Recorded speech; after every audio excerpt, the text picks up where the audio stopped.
Oke, masih bersama Ketua KPU Arief Budiman dan juga anggota Dewan Perludem Titi Anggreni. Tadi disebutkan oleh Mas Arief bahwa dengan situasi seperti ini bisa saja peraturannya diubah begitu untuk lebih menjaga kita semua gitu. Dalam jangka waktu dekat ada rencana untuk mengubah peraturan sehingga menjadi lebih ketat?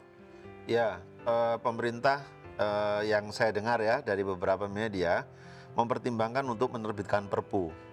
KPU, Dari media Mas Arief sendiri dapat nggak infonya? Masa KPU nggak dapat? ya nanti saya konfirmasi lagi deh. Nah, kalau dari KPU sendiri melihat situasi seperti ini, saya sudah membicarakan dengan teman-teman. Ada dua hal yang mungkin kita kerjakan. Pertama, peraturan KPU-nya tetap, tapi kita buat juknisnya. Nah, juknis itu nanti akan menjelaskan teknis boleh dan tidak bolehnya, gitu ya, supaya lebih tertib, gitu ya.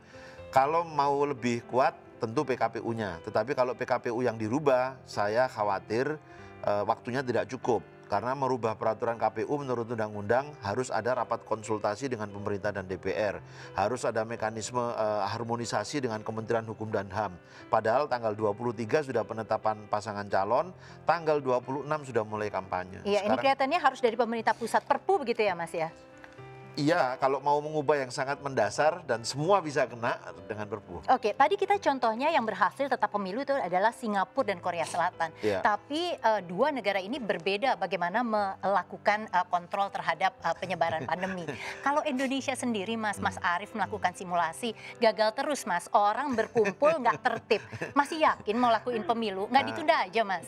Enggak. Tidak gagal, walaupun tidak berhasil 100% gitu ya, walaupun tidak berhasil 100%. Ya, ini menjadi pelajaran bagi kita. Pertama, disiplin pemilihnya ya, dalam antrian, dalam menggunakan alat pelindung diri. Nah, 3 kali kami sudah melakukan simulasi, pengaturan sudah kami buat juga supaya mereka datang pada jam-jam yang sudah kita tentukan. Ternyata mereka berkerumun pada jam yang sama gitu ya. Kan durasi pemungutan suara itu antara jam 7 sampai dengan jam 1 siang. Lalu kita bagi mereka dalam 3 kelompok. Ternyata mereka datang berkumpul antara jam 9 sampai jam 10. Oke, Mas Arief sebentar, saya harus tanya ke Mbak Titi ini karena ada durasinya juga kita pendek sekali.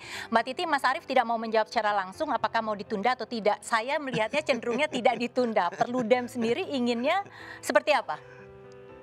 Iya, kalau kami itu sederhana saja Mbak. KPU itu tidak boleh menutup diri terhadap potensi yang paling tidak dikehendaki. Termasuk salah satunya penundaan. Penundaan itu bisa dua, bisa menyeluruh, bisa parsial. Oh, kita boleh optimis, tetapi kondisi objektif di lapangan juga harus dihitung.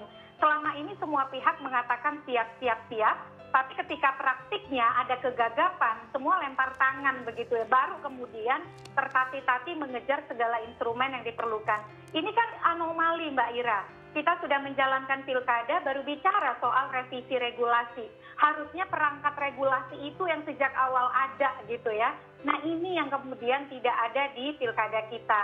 Kita ini anomali berikutnya adalah selalu mengilustrasikan keberhasilan negara lain yang ketika mereka memutuskan untuk melanjutkan pemilu, semua instrumen misalnya COVID yang melandai, instrumen hukum, inovasi di dalam pelaksanaan pemilihan yang ramah protokol kesehatan, itu tersedia. Sementara kita ini sambil jalan, sambil berlari pakai sarung gitu loh. Yeah. Kalau kata teman saya, nah ini yang kemudian agak menurut kami, KPU menurut saya justru harus bijaksana, memperhitungkan segala mitigasi risiko termasuk potensi penundaan sekaligus. Iya, terima kasih Mbak Titi Anggreni. Mas Arief, jadi itu tadi yang masukannya ya.